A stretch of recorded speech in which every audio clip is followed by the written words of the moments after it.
Uh, it's gonna be about 10 minutes till the SpaceX stream starts. Hopefully, if there aren't any delays, or even like a scrub, who knows? Uh, so I'm just gonna play random games. This is the Bronto. This is proprietary the Bronto. With ads.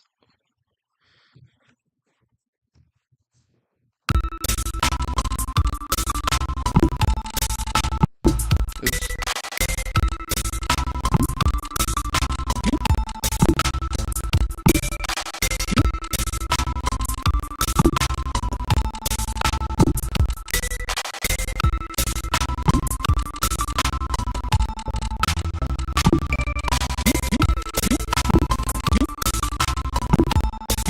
Low-key goated at Tetris, guys.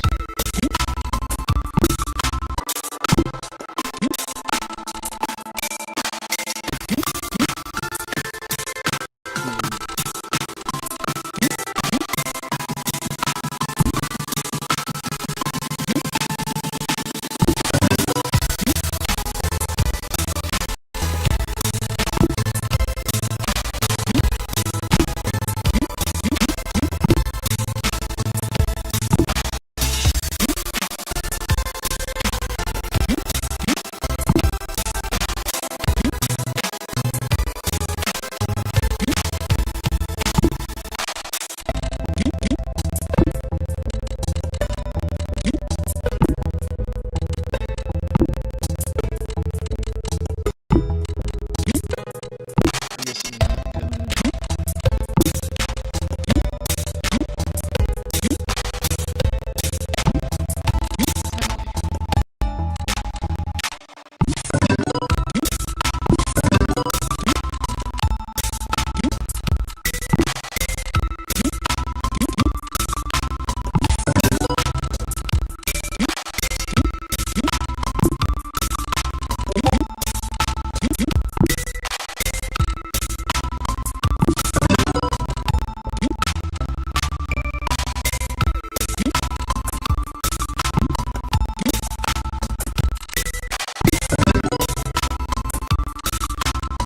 That might have been a mistake.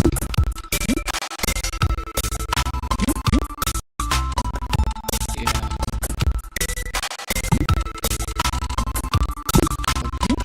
I gotta lock in. I don't even know if this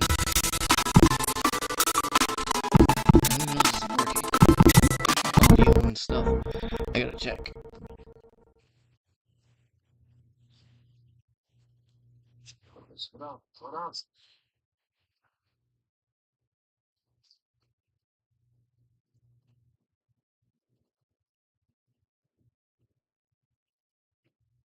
Why is it sound like that?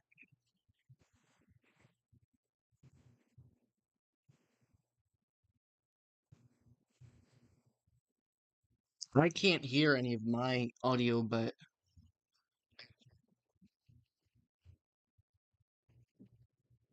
it shouldn't be doing that.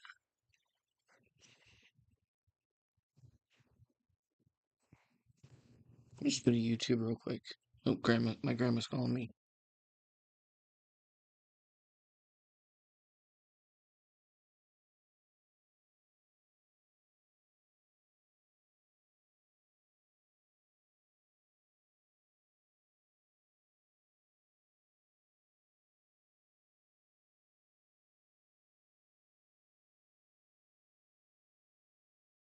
Be right back.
Back.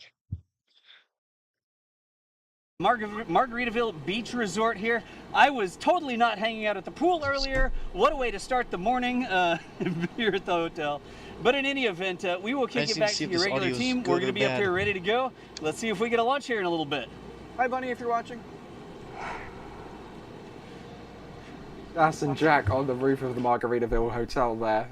Always great to see them setting up the equipment. And somehow they now have an awning. They didn't have an awning when I visited. Like that's like legitimately that is a brand new addition between yesterday and today, thanks to your guys' support.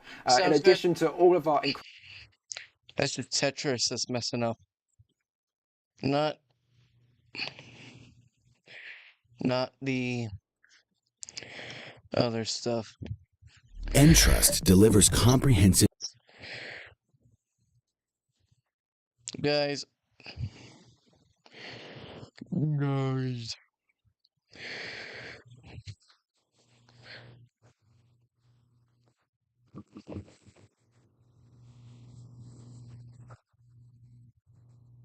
Move on.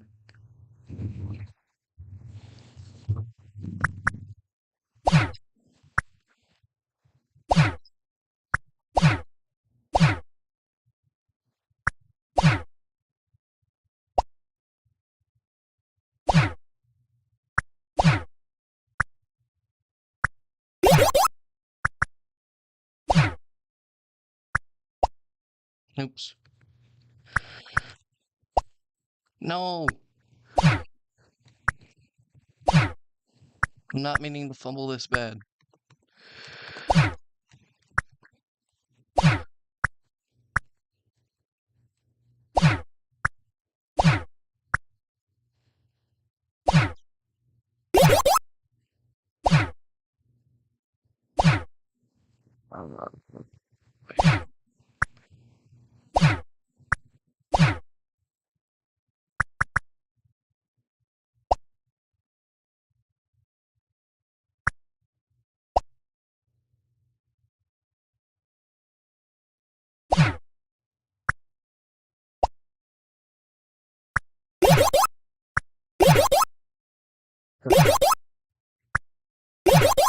I'm clutching.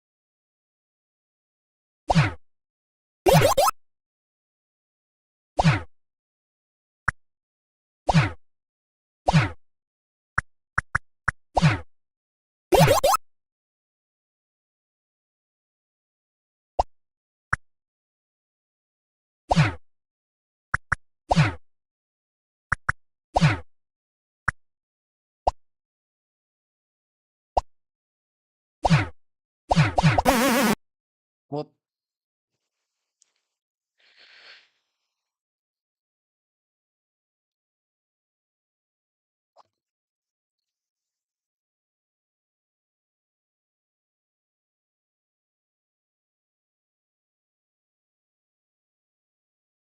$540. Come on. Chop, chop, buddy.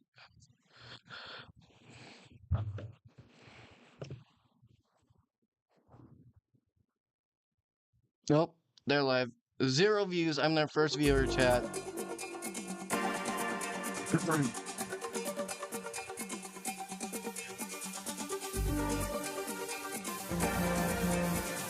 Screenshotting this. This will be in the history books. Or do they have 3D Mars animations?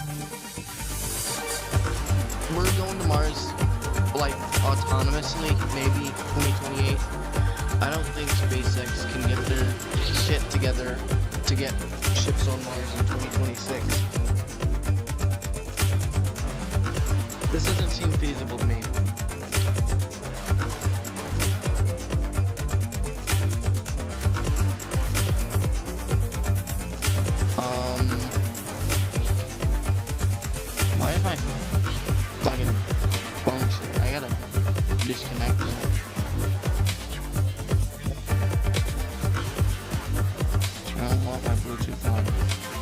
not on. Oh, what was I even gonna search in the first place? I gotta think about that.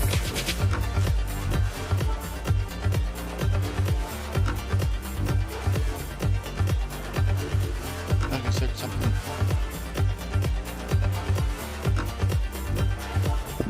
Now I don't know what I'm gonna search.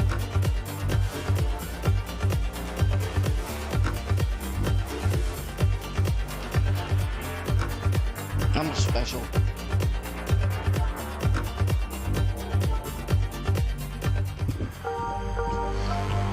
Let's go.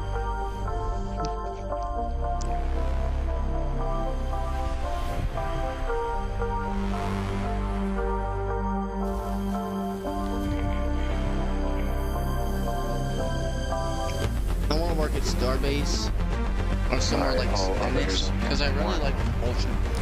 Directors go for launch.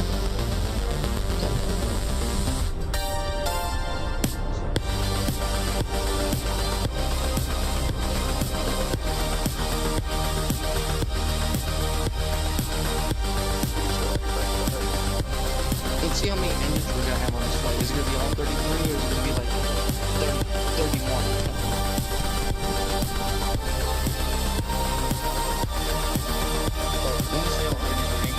I have no idea if the ship's gonna make it over.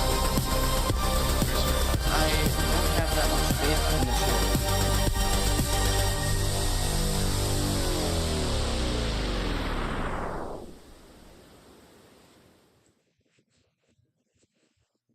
Hello and welcome to Starbase Texas, or what we here at SpaceX like to call I gotta the Gateway to Mars. I'm Amanda turn Lee, my a shit build down. reliability engineer at SpaceX. And I am Dan Hewitt with SpaceX Communications. Everybody, welcome back to Starbase. If you ship flight test off the ground. First one was back on Sunday. We stood down then to troubleshoot an issue with some of our ground systems, had a leaky hose. Oops. We replaced that, got to our attempt yesterday, lost our battle with the weather gods and some anvil clouds in the area, but we're hoping the third time is the charm. Yeah, fingers crossed for sure. Weather was so only at the 45% moment, today we from what I've are seen. actively loading propellant I onto don't the know. vehicles. Our engineers are on I think they console, might scrub, to be honest. monitoring vehicle, all of the systems as we count down to liftoff. Prop load is underway.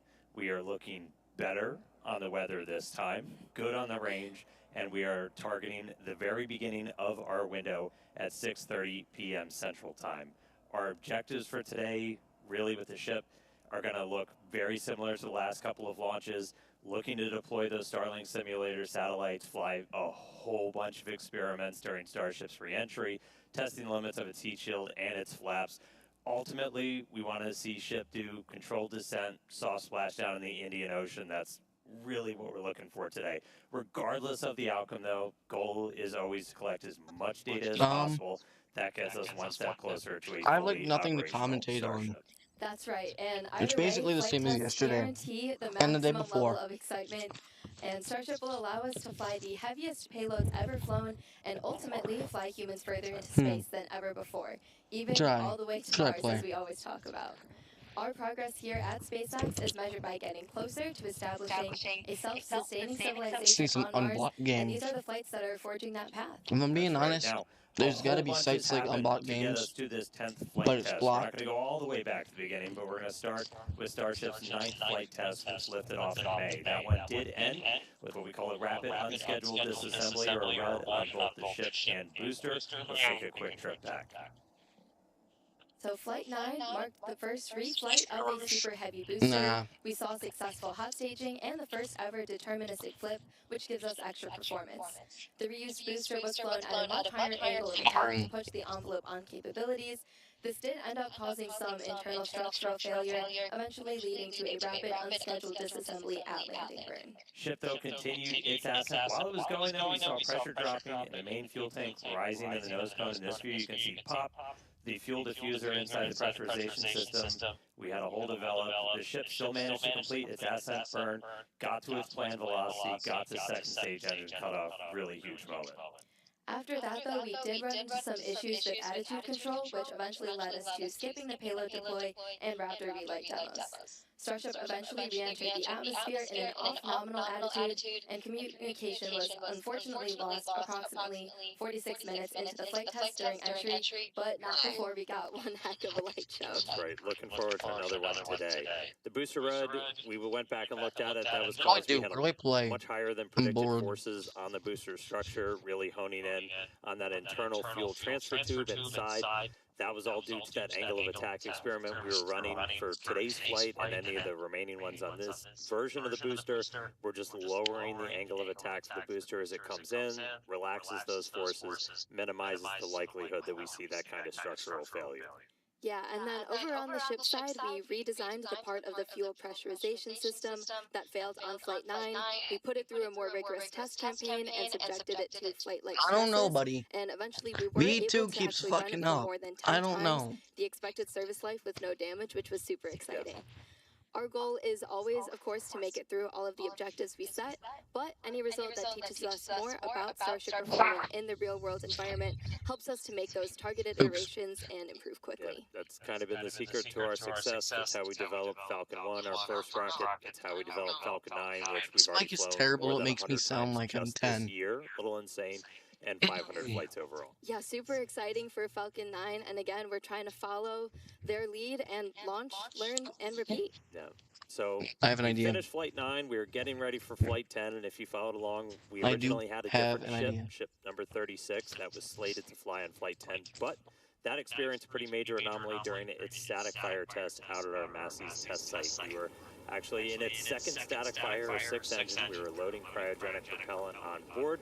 We saw a sudden energetic event, complete loss of Starship, damage to the stand, and some of the immediate areas surrounding it. The most likely root cause that we were able to identify was undetectable or under-screen damage to a composite overwrapped pressure vessel, or COPV, in Starship's payload base That's kind of section. not fair. To You address can't even this control the probable engines cause, in we this are game. operating the COPVs on Starship at a lower pressure and also How do implemented I- additional proofs and inspection methods. Meanwhile, though, got to maintain our launch schedule, Let's got reset. to keep testing, so we pivoted to actually using the launch pad, same one we're stacked on right now, to do ship static fire tests, something we had never done before.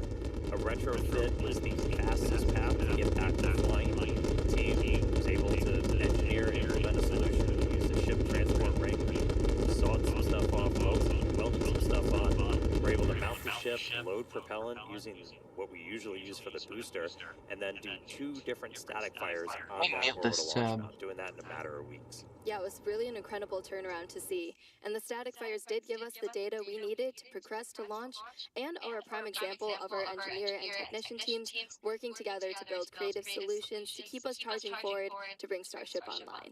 Even while we did all of that, we're still in the process of rebuilding that Massey's test site. That's where we want to continue testing our ships in the future, and we're getting it ready for that next generation Imagine of there's like Starship 10 scrubs version and they have nothing to 3. Yeah, commentate very about. excited. I'm looking To forward commentate to it. about.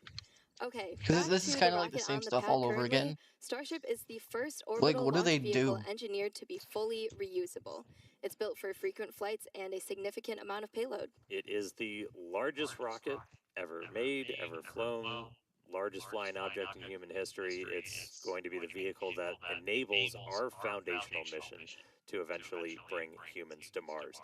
I recently, just yesterday, got a chance to do a deep dive into kind of everything big picture Starship.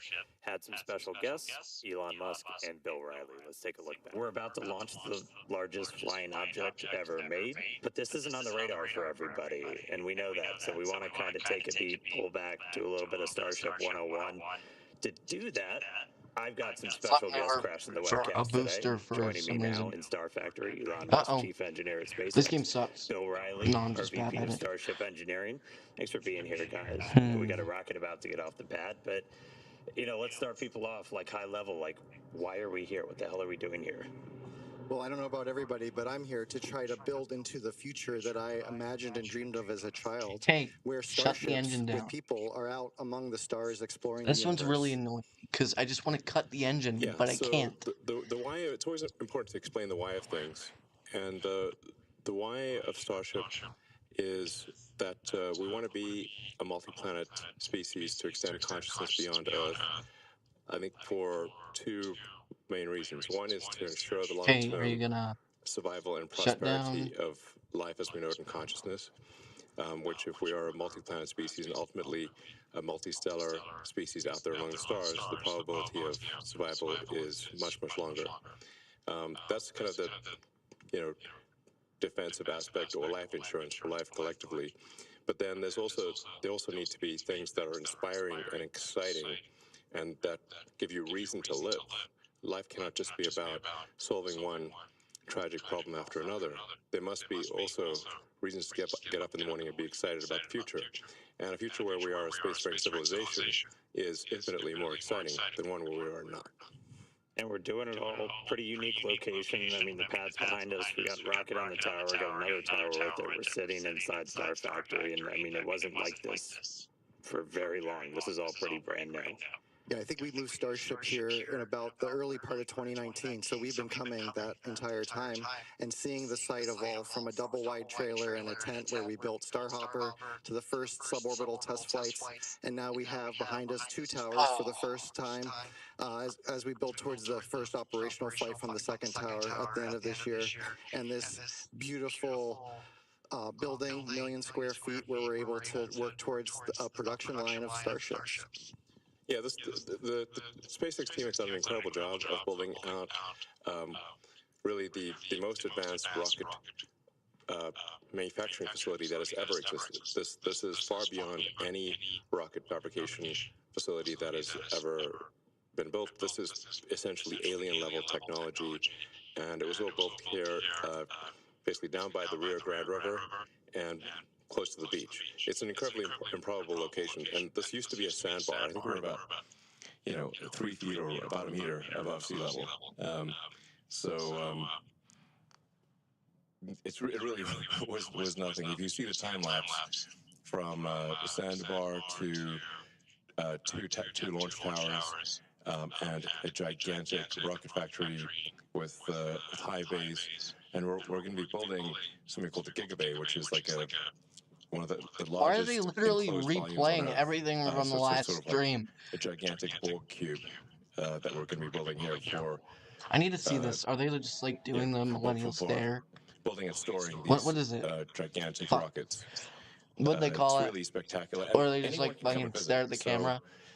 Because we're on a public highway, and I we're don't know, literally by a dude. public beach, you can actually come and see the rocket. You quite close up. I mean, you can drive past it, and you Like, can also whenever, look at the factory. you know, whenever the And anyone can do camera this pans from back to anywhere in the them, world they to just come kind of and visit and check it out. stare So for I think like it's 2 pretty cool that seconds and it's then not right now. speak. just not right now. Just not right now. Obviously not when we're launching because there's some safety issues, but the rocket's often just sitting on the pad without any propellant in it, and then you can just come here and visit. It's very easy. Yeah, I think it's a really special place. Yesterday, the ship went down the road behind us, and I saw families outside going for their, or was on Sunday going for their Sunday stroll, and they were greeted by Starship going down. And I think that from the very beginning, the thing about Starship different than Falcon and other rockets that I'm aware of is we designed it to be mass-produced and mass-produced at scale. And it's not about building one Starship and getting Good to enough. orbit once. It's about doing it in a sustained and rapid way. Yeah, we're aiming for ultimately thousands of ships to be built per year, which is what's needed in order to construct a city on Mars that is self-sustaining. Also good enough. And the major fork in the road of destiny will be when the Mars city is capable They of should hire surviving, me to even if the resupply ships manually from land Earth super stop heavy. coming for any reason. And that reason could be something cataclysmic, Clanker. or it could be that that civilization simply subsided. Those computers, those There's always this clankers debate throughout controlling history of will super heavy. civilization end with a bang or a whimper. But either way, if the critical thing is to get to the point where Mars is self-sustaining and can survive even if the resupply ships stop coming for any reason, which means that you need to build an entire base of industry on Mars in order for Clanker Mars to is a survive. Star Wars term. For example, it's Can you not believe that it was turned simply into a slur for enough to build a robots? chip, like a computer chip factory, but you need the ability to build computer chip factories. So this is going to really take a lot of tonnage. I mean, my guess is at least 1 million tons to the surface of Mars, and maybe it takes less than that, but it's going to be a lot. But this is a very exciting future. It's one which will ensure the long-term survival and prosperity of life and consciousness, and it's the I critical don't know stepping why they're stone replaying to get everything from the last this stream. solar system to It's other star quite systems, literally the and exact perhaps same go out there thing. and explore, and perhaps we'll encounter alien civilizations that maybe they're alive now, or maybe they enjoyed a period of prosperity for millions of years, but also died out millions of years ago. So it's humbling to think of the age of the universe, according to the standard model of physics, being approximately 13.8 billion years old. So an incremental million Someone's years home. would Be only right back. be 3 digits past the decimal point. And if you look at, say, our civilization and measure our civilization by the first evidence of writing, which is about 5,500 years ago, civilization as measured from the first writing is only 1/1,000,000th of Earth's existence. Or blip. Yeah. Yeah. Flash in the pan so far. Yeah. Well, we're getting some cool shots. Rocket out on the pad right now. We tell people, like, come down, see it. It's hard to get, like, a sense of scale of just how massive this thing is.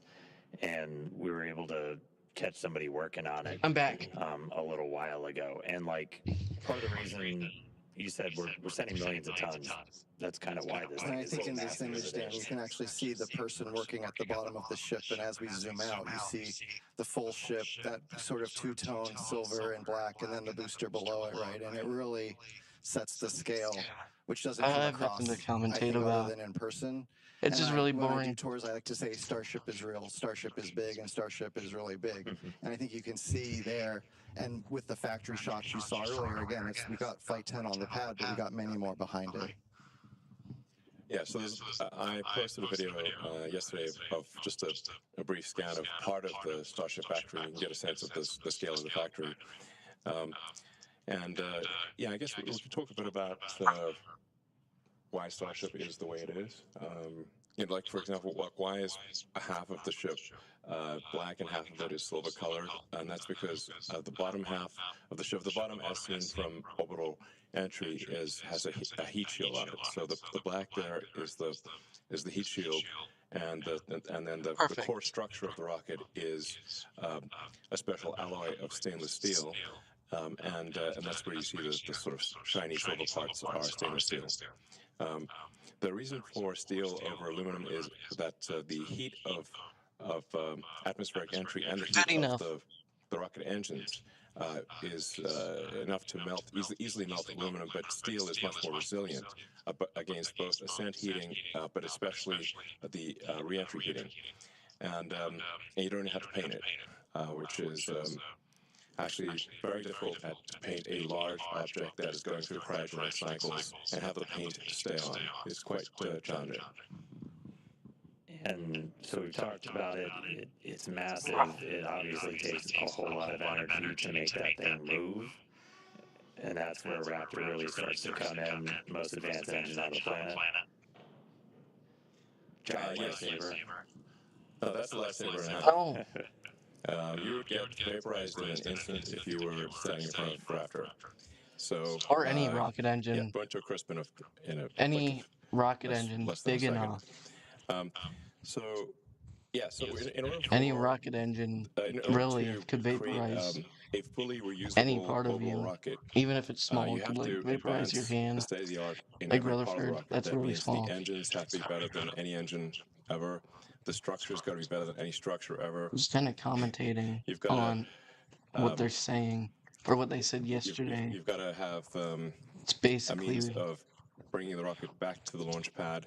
You've got to have a fully reusable orbital heat shield, and that no one has ever made a fully reusable orbital heat shield. The space shuttle, for example, required 9 months of refurbishment between flights. So the space shuttle heat shield would come back essentially partially broken and would require many months of refurbishment in order to fly again.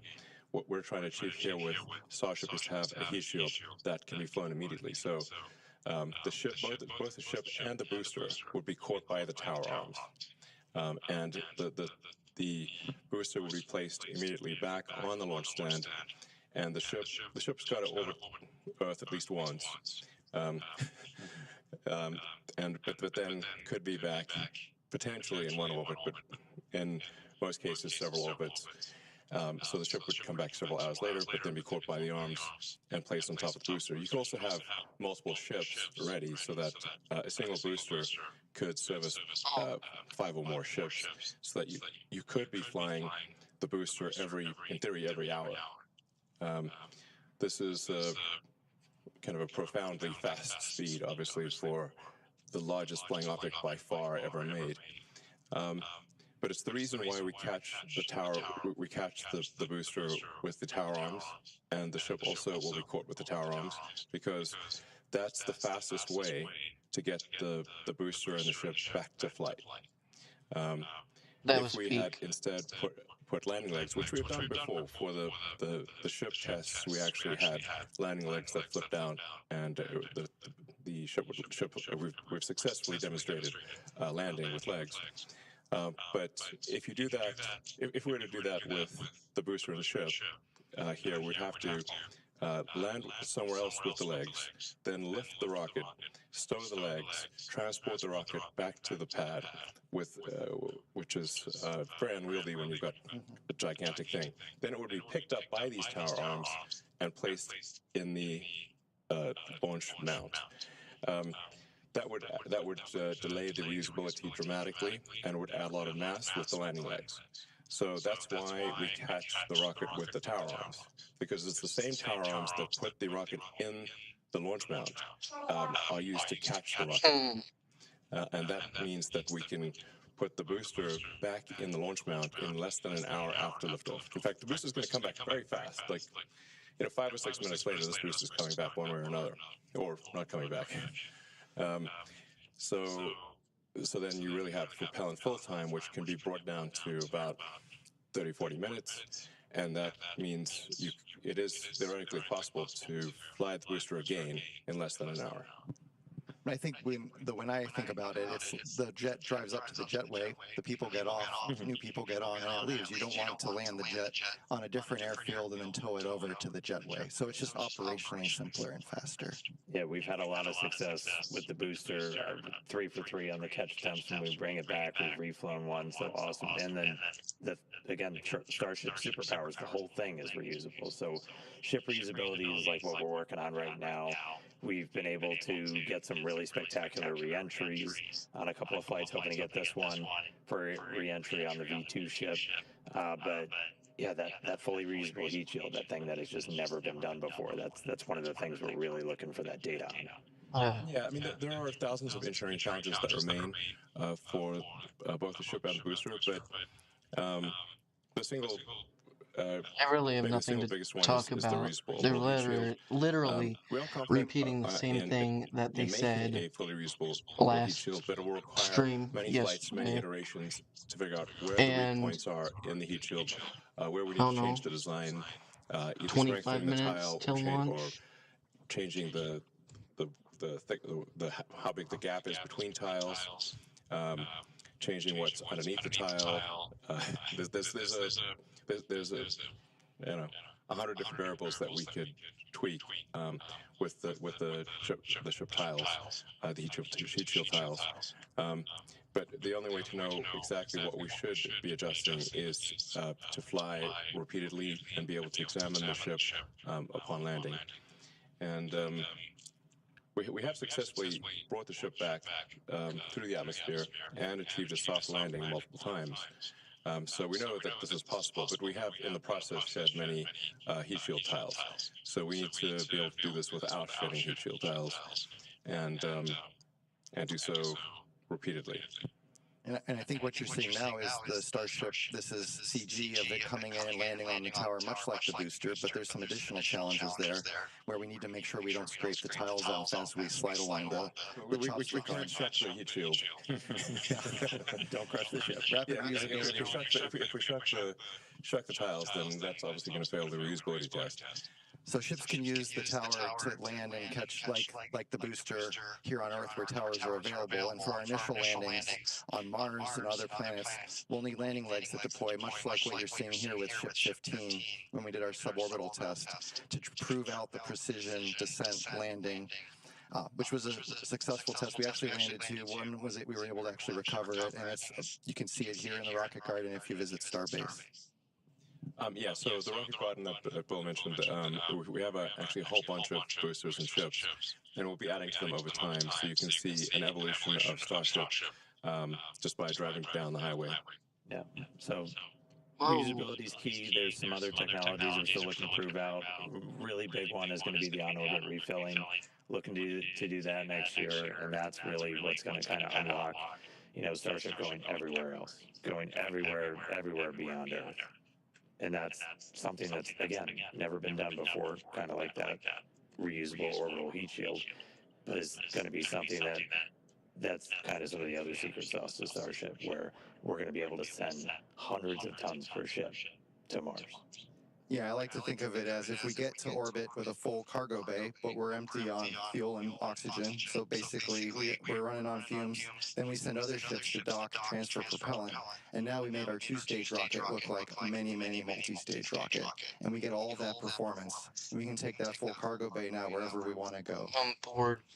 Yeah. I just want to watch this. A crucial technology that we hope to demonstrate next year is this orbital refilling, much like aerial refueling. It's essential for being able to send significant payload to Mars. So you essentially send a ship to orbit with a few hundred tons of payload, sort of a full payload bay. But once it gets to orbit, the tanks will be mostly empty, and then you send up additional tanker ships to refill the Mars ship's tanks, so that it can thrust from Earth orbit to Mars and have enough propellant left for landing. So this is orbital refilling is also not something that's ever been demonstrated before. So that would be a brand new technology. We also have at SpaceX figured out how to dock repeatedly with the space station. So in a lot of ways, this is like docking, and in some ways it's easier in that SpaceX is docking with its own craft, but no one has ever demonstrated propellant transfer in orbit, to the best of our knowledge, and so this would be propellant transfer at a very large scale, and but with full reusability and propellant transfer, those are the key technologies needed for building a city on Mars, and I'm confident that the SpaceX team, which is incredibly talented, will achieve these goals, and we will be landing ships on Mars in the future and building life on Mars, building greenhouses and life on Mars, and ensuring the long-term survival of life as we know it. And it's important to note here that obviously, we are effectively stewards of life here on Earth. That the other creatures cannot build spacecraft and get to other planets. So if there were to be a cataclysmic event, like a giant meteor that destroyed the dinosaurs, or ultimately the sun will expand to envelop Earth and destroy all life, we know this is an undisputed fact. Then if we don't take life to another planet, life will be destroyed. So it's incumbent upon us to ensure that we do bring life to other planets and ensure the long-term survival of life as we know it on planet Earth. And I mean, aside from that, there's so much that Starship unlocks by being able to do these things. Like, we'll be able to go to Mars, but there are other just transformational things by being able to take that many people, that much stuff to space for that much less money. Yeah, I mean, I think like understanding our planet better, being able to move people around the planet, make it feel smaller and more accessible. You could go anywhere on the Earth, in less than 40 minutes, basically, in terms of flight time. So I really do see Starship as being this thing that can connect us, just like Starlink connects our information. This can connect us more physically. Yeah. So there's really nothing faster than a rocket. Really, an orbital rocket is the fastest thing that we know of of the fastest means of transport. So, like, you could go from LA to Sydney in less than half an hour. You could go LA to Tokyo in less than half an hour. You could go from New York to Singapore in half an hour. Everything's probably half an hour, basically. But some things might be 10 minutes. Yeah, that's true. I mean, yeah, sign me up for that, please. All right, cool. Cross the Atlantic in 10 minutes, no problem. Please. Yes, sign me up. You're going 25 times the speed of sound, so that's 30 times faster than a commercial aircraft. And it's a whole hell of a lot better view. Yeah, It's a hell of a view. Yeah. All right, cool. Anything else, guys? Anything else you're really excited about we could coming say out? a lot more. Maybe we should go check in on the rocket and get on console. We're going to go back on console to hopefully the weather supports a launch tonight. Thanks for tuning in, and thanks for your support. All right. Obviously, that was really cool. There's probably not anybody else cooler on the planet to talk Starship with. Still very ready to sign up for that point-to-point travel, too. Also, though, it's really hard to relay just how much power is being generated by these engines on this rocket. We try to compare it to something like a little bit closer to home for people. We've used an airplane a lot of times. That's just something a little more tangible to folks. Yeah, if you were to stack Starship up against one of the biggest airplanes out there today, the 747, just one Raptor engine is double the thrust of all 4 airplane engines. Super crazy to think about. And the Super Heavy on the pad right now, which has 33 Raptor engines, is putting out as much power as about 64 747s. Yeah, it's, again, just a tremendous amount of power. World's largest flying object. It's crazy. And again, that was really cool to just go through that. I love to geek out as much as everybody else over all the nitty gritty, but always important to remember there's a lot of people that just don't know that all of this is happening. So it's cool to remind them, cool for everybody else out there to help us spread that word. All right. So right now we are 17 minutes, 12 seconds and counting until the 10th Starship flight test. While we do have a moment, though, let's check in over with Tyler Lionquist over in Hawthorne for the latest on Starlink. How's it going, Tyler? Thanks, Dan and Amanda. I'm Tyler Lionquist, and I'm a Starlink business analyst here at SpaceX. Starlink is SpaceX's low Earth orbit, high-speed internet that's bringing connectivity both on Earth and in space. Now, for today's mission, Starship is outfitted with 4 Starlink terminals, allowing us to get live views of ship while in orbit and all the way down to splashdown in the Indian Ocean. Starlink satellites are built in Redmond, Washington, which is also where we monitor the health of the entire constellation. Okay, I'm back. So let's take a quick look for more on Redmond. Cause upset stomachs and violent headaches. That's why they believe the eggplants cause leprosy and insanity. And that's how these are some sounds that can't be scientific. 2/3 of the operational satellites in orbit are Starlink satellites. And all of those It's literally the same thing as yesterday, dude. Coming up like 16 minutes before liftoff, hopefully. We've currently got a constellation of over 8,000 satellites that are flying around in orbit. So they're working together to fill out the whole surface of the Earth to make sure everywhere can have service. So we have these laser links that are connected between the satellites, so each satellite can pass data from one to the other. That is what allows us to have these hundreds of gigabit links between satellites, and that's what allows us to connect every corner of the Earth to high quality, high speed, low latency internet.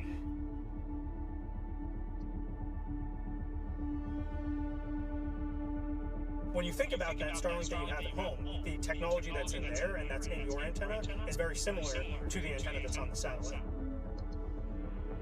We use what are called phased array antennas, which is a fancy way of describing an antenna that's made up of many little antennas that work together in order to direct their energy to a specific spot on the ground without a motor. But generally, satellite manufacturing is a very slow process. It takes people weeks or months to build a satellite. At SpaceX, we iterate very fast, and we have learned how to build satellites at the 70 sats a week rate. As we have focused a lot on production rate, we have not forgotten about our satellite reliability, which is critical to our mission. If you look at the whole world and you ask, where is the satellite industry? It's right here in the USA, in Redmond, where the vast majority of satellites being built are being built right here. Starlink is a truly game-changing technology, and it's all supported by the global satellite constellation from this space here in Redmond. And we're really just getting started at the very beginning of what we want to do with Starlink. Now, as we mentioned earlier in the show, one of today's objectives is for a ship to deploy Starlink simulator satellites that represent the advanced V3 satellites Starship will be launching in the future. And as you can see here, once Starship reaches a nominal orbit, the payload door will slowly begin to open to prepare for deployment. The Starlink satellites will be dispatched relatively quickly, one at a time, like a Pez dispenser, as you can see on your screen. They'll be situated in one long stack, taking up as little space as possible, allowing for an efficient deployment sequence. Once a set of Starlinks are deployed, the next set advances and deploys until they are all drifting away from Starship to prepare for their on-orbit life. Each Starlink V3 launch on Starship is planned to add 60 terabits per second of capacity to the Starlink network. That's more than 20 times the capacity added with every V2 mini launch on Falcon 9. So we're talking about a massive increase in performance all around, which will ultimately enable Starlink to serve as the communications backbone of the missions to the Moon and to Mars. So for now, we're going to turn it back over to the team at Starbase. Thank you so much, Tyler. Okay, let's turn our attention to today's flight profile, which will feel familiar because it is. We're looking to get our first re-entry with this iteration of ship, and we're again intentionally stressing super heavy during its return. The next generation booster is on the horizon, so the objective is to push and learn all we can from this current version. All right, let's jump right in. As always, it's going to start with liftoff. Super Heavy ignites 33 engines lifting off from Starbase and ascending. It's going to power that ascent for about 2.5 minutes until we get to hot stage separation. Super Heavy shuts down all but 3 engines, deeply throttles the remaining one, stage 2 lights its and flies away. We have stage separation, a directional flip. It's going to descend. We're going to do some landing burn experiments and then do a splashdown in the Gulf. Meanwhile, ship continues on with its ascent burn, again reaching a planned suborbital trajectory. We'll attempt to deploy 8 Starlink simulator satellites and then head back for re-entry, where we'll be testing multiple experiments, including missing tiles, metallic tiles, and intentionally loading the vehicle's flaps. Ship will also attempt a flip maneuver, and if all goes as planned today, we'll conclude the test with a soft water splashdown in the Indian Ocean. So that's what we have on deck for Flight 10, which is just about 11 minutes, 40 seconds from launching. That's right, and so just a quick status check-in. So as you said, we're about 11.5 minutes away. We have some good news. We got our latest range and weather status, and surprise, everything is looking green today. So that's the biggest news that we were looking for. Again, weather is the main watch item for today, but we are green right now. We're not tracking any issues with the vehicle or ground systems, so we are looking pretty good for launch. We did all of our normal pre-flight checkouts with all the different vehicle and pad systems. At this very moment, we're almost done, or we're pretty far into our prop load on ship, and a little bit more to go on the booster. Yep, looking closely, it looks like we're nearly closed out on ship, like Dan said, about 70% of the way through on both methane and LOX on the booster side. We'll continue loading prop for a while. We'll close out at about T minus 30 minutes, 20 seconds on ship, and then 30 seconds later, we'll finish up loading prop on the booster. 30 seconds. Yeah, so bottom line, a little over 10 minutes to go. Range is green, weather is green, vehicles looking healthy. We're looking good to launch right at the top of our window at 6:30 p.m. Central Time. Can't wait. All right, now let's quickly talk about Mars, since everything we do is part of our foundational mission to get to the Red Planet. Each Starship launch is to learn more and more about what's needed to make life multiplanetary and to improve ship to the point where it's taking millions of people to Mars. Yeah, we've shared the plan previously in the last couple of months. We're looking to start sending the very first Starships to Mars next year. These missions, not with people. We're just looking at minimally viable landers. We'll have Starships on Mars by 2026. We're just going to focus on learning as much as possible. I'd say like when's the next window, like 2028? You know, prop load, prop transfer on orbit, I don't really pay attention to that, doing the if I'm being transit, doing the completely entry, honest. and just doing your landing. And in our next window, around 2028 to 2029, we're going to attempt to land the initial infrastructure and start delivering more equipment as well, while evaluating available resources on the Red Planet. And we will also have Optimus on board for the ride, who's designed to do the initial heavy lifting. Looks like we're doing some flap checkouts real quick on the ship, as we are coming up on 9 minutes. Back to Mars, though, as those wrap up by about 2030, 2031. We'll continue to increase the payload per ship, build out more infrastructure out there on Mars' surface, start to mine some of those resources, set up some propellant generation plants, build up some fuel and some What type of oxidizers, oil send they had Starships today? back from Mars. By the time we get all the way to I'm not funny. 2033, we're looking at double the amount of payload we're sending with each ship as we get closer and closer to building a self-sustaining presence on the red planet.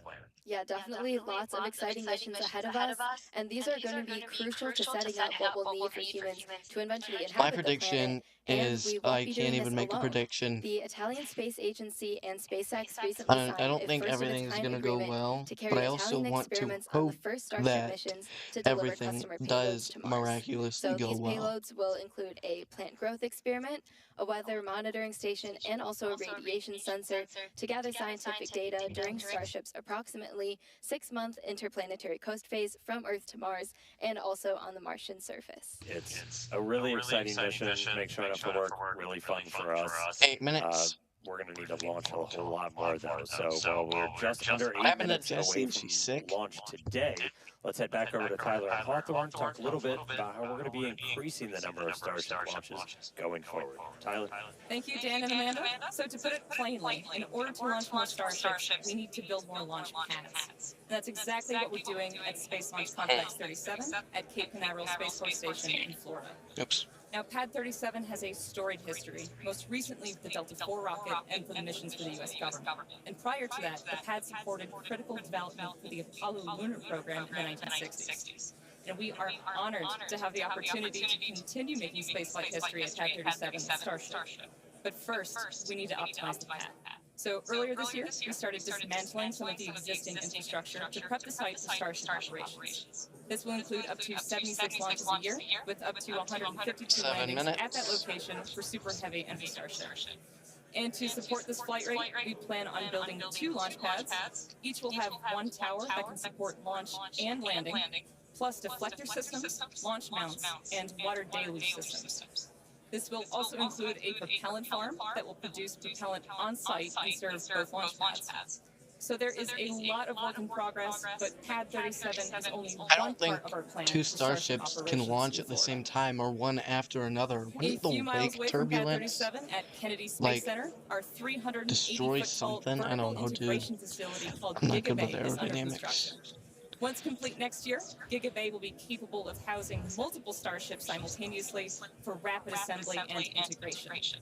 And meanwhile, at Launch Complex 39A, we're building Starship's infrastructure to support up to 44 launches and up to 88 landings a year, independent of operations at Pad 37.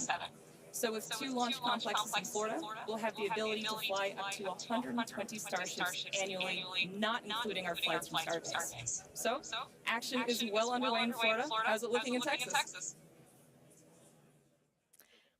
Thanks, Tyler. Things are continuing to look good for launch here in Texas, so getting pretty close here with just under 6 minutes left.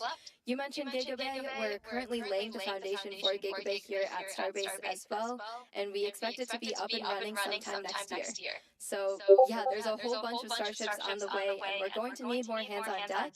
So come help us build the gateway to Mars. Visit spacex.com/careers to see all of our openings. Yeah, I've been here for a couple of years now.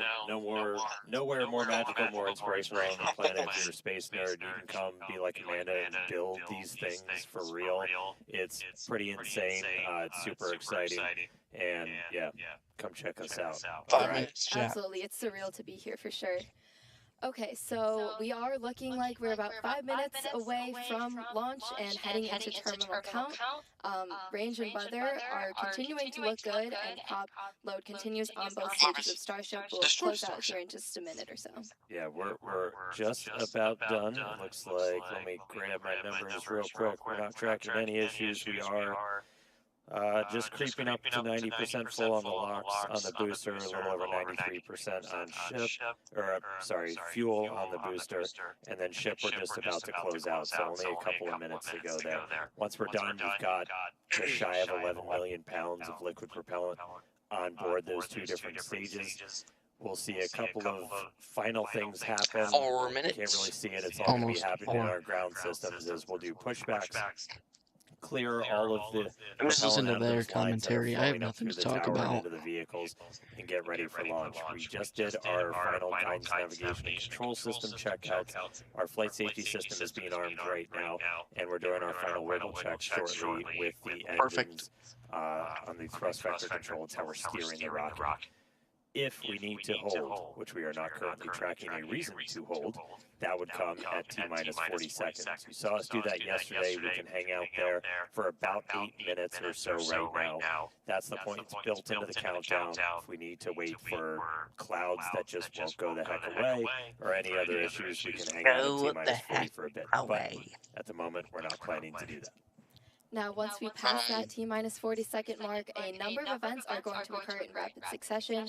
The ground spin and ignition systems come up to flight pressure. Ship will switch over to internal power, and after that, the QD arm lockout is removed in preparation for retraction, which occurs shortly after T0. And once we pass that T-minus 40 seconds, we do still have the ability to then recycle the count under certain conditions back to T-minus 40 seconds and hold there to assess what happened, and if we can proceed again back down to liftoff. That's right. We do have at least one point of no return, though. If the water-cooled flame deflector underneath the launch mount fires off, that happens a little bit after T-minus 10 seconds. That doesn't turn off once it starts going, so we would have to stand down for the day if we do hit a hold or an abort at that point, so we can refill water tanks. At this point, we're not sure if we'll be able 2 to minutes, 30 attempt seconds. tomorrow because we have fully loaded the vehicle. We have to do Cannot a lot of wait. fancy scheduling to get propellant in here as fast as possible. But again, we've got a pretty heroic and amazing team that works all of those logistics, got us into our attempt today after we did an unplanned wet dress yesterday during our attempt. So really exciting to see. But we're coming up on 2 minutes. We've got a green range. We are green for weather. Green has always been my favorite color, only more so now. And we are not tracking any issues with the vehicle today. So we are looking good. 2 minutes to go. Orange is my favorite color, buddy. Yeah, again, not planning on holding at T-minus 40 seconds right now, but in case we do pass that and any issues come up, we can recycle the count. We're pretty lucky that we have this ability. Falcon doesn't have that built in, but being a developmental program, this affords us a lot more flexibility, so super useful to be able to have that. But again, not currently tracking any issues, so hopefully we'll be good to launch today. All right, coming up on 90 seconds, we've got a pretty good crowd gathering with us right outside Star Factory here at Starbase. Engine bay view, Looks like we're getting a quick view, TVC, that OLM wiggle cam, check. It's my favorite view of the rocket. Raptor Right view, under the launch mount. booster view, whatever.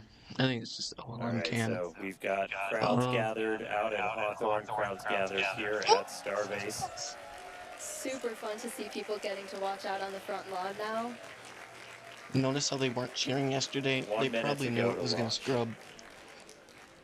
10 seconds until we either hold or continue. All right, so again, our hold point comes up at T-minus 40, not tracking any reason to stop there, so we should see us go right through that. On. Yeah, Right. let's We go. are through T-minus 40. We are Yeah. counting down. We're going to Come let our on. flight director, Maciek Batura, take us the rest of the way. Hurry. 30 seconds, the 10th liftoff of Alright, Starship. let's go. Finally.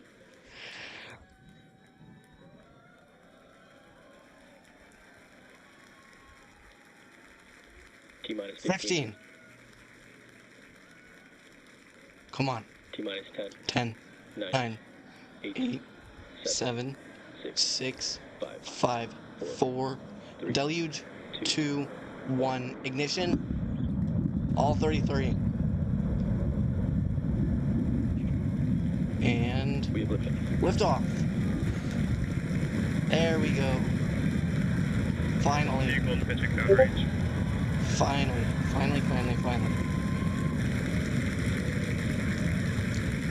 We are still on all 33 Raptors, so that's perfect. Look at that plume. Booster chamber pressure nominal.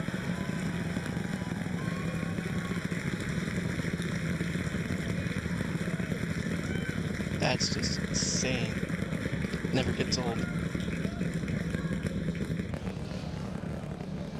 right, we're a little over 40 seconds into flight. 3,333 raptor engines. Power and telemetry nominal. Like, you can kind of see them, like, right here. Getting good call-outs. Healthy systems on the booster as it starts to pitch over the Gulf. Venting. Just see a little bit of venting, and I think it's just ice, not tiles. Hopefully All right, not we're a little tiles. over Jeez. 1 minute into flight, about to pass through max Q. Max Q. Perfect. I think I see a few tiles falling off. All right, so we are through the period of maximum dynamic pressure, max stress on the vehicle as it continues to fly. Our next major event is going to be hot staging, which is happening in just over 90 seconds from now. To get ready, the booster will shut down all but 3 of its Raptor engines. The clamps holding the 2 stages together will One release, Raptor went out on and the the 10 Starship ring. second stage ignites its engines. The ship then separates from the super heavy booster and It's weird. heads to space. At the same time, the 3 engines still firing on super heavy will flip the booster around. 10 more engines will ignite for the boost back burn, putting the first stage on the path for splashdown in the Gulf. As we mentioned earlier, the hot stage will be jettisoned for this flight, and that should occur just after the boost back burn. I know that So one of the center 3 are not going to be lit on landing. Watch and listen. Because testing, you know, whatever. They are rolling. It's normal. Spinning. So much vapor. All right, seeing the engine start to throttle down. There we go. Come on. Miko.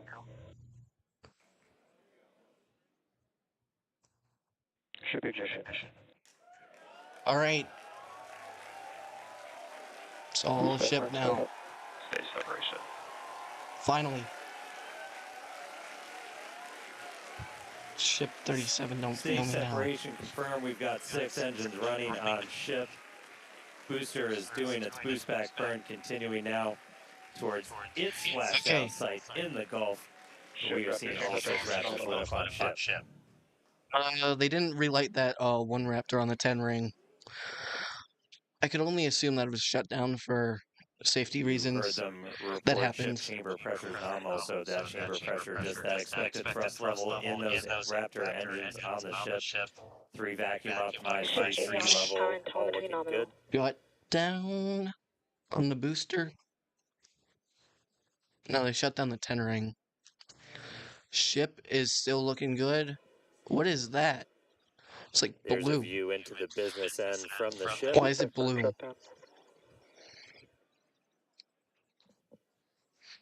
Oh, the booster's just kind of coasting.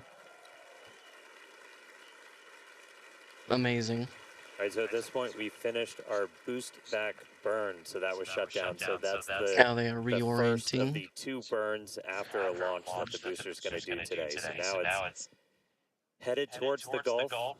It's not going to be quite as an aggressive of a flight down. We relax that angle of attack a little bit, but we are then going to be looking for it Just to really, do its engine really tests for the hoping landing that burn, and those are going to be a little unique. the ship doesn't obliterate typically itself, we start with all 13 kill itself, inner engines doesn't lit go for that landing burn kaboom, and bring that rud. down to just the center 3. Rapid But one unscheduled of our test disassembly, objectives no for thank today you. is to simulate what an engine out situation would look like. So we're going to be intentionally turning off one of those center 3 and instead lighting one of the engines from the middle 10 ring.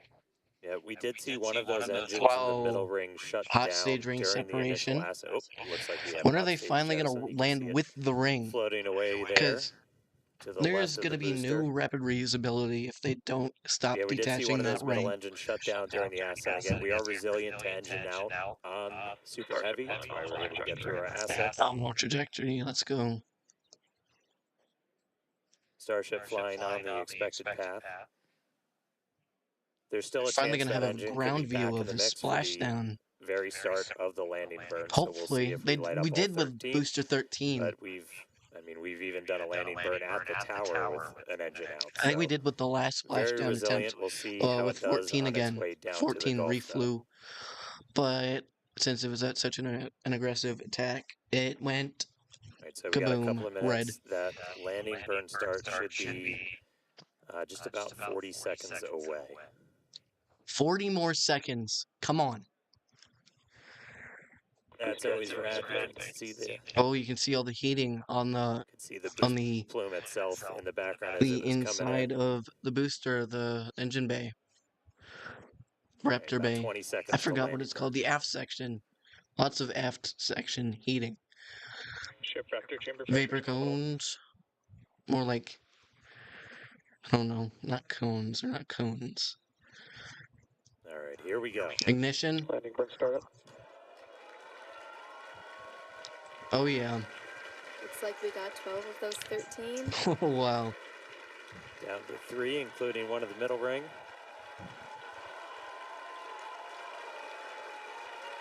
Come on. Come on, baby. Down to 2.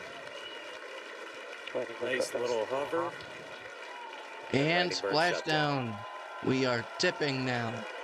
And into the Gulf. Here we come. That wasn't a splashdown. They just kind of And the shut it booster down. has I thought that splashed was a splashdown. I mean, it is, but I thought because of the Raptor plume reaching into the water. Today. I think that was normal. They shut down above the water. Meanwhile, back in space, about 7 minutes into today's flight, ship continuing its ascent burn. This goes until just We about might make 9 minutes into our flight. That ship engine cutoff is slated for 8 minutes and 57 seconds. 8 minutes and 57 those seconds. 3 Oh RVAC, the my. Raptor vacuum engines, those are the bigger circles in that little indicator on the bottom right of your screen. Those will shut down first. And we continue burning for a couple seconds longer on those inner 3 It's kind of before weird. we hit SECO, second engine cutoff.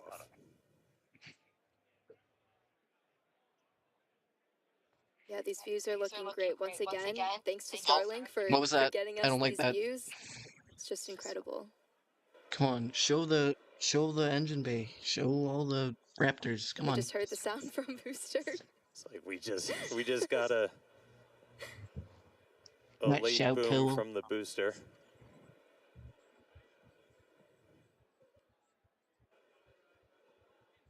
Why is the ship doing Yeah, we that? have ship engine cutoff coming up here just shortly. And as we mentioned, today's flight test is not an orbital flight, but rather one that demonstrates Starship's orbital capability. Starship is in terminal guidance. Come on.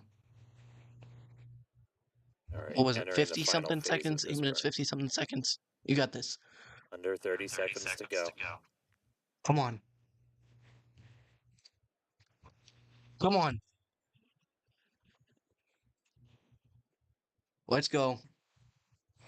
Oh, hold on. What's that? What's that? All right, That shut doesn't down look the very good. vacuum engines. Shut down.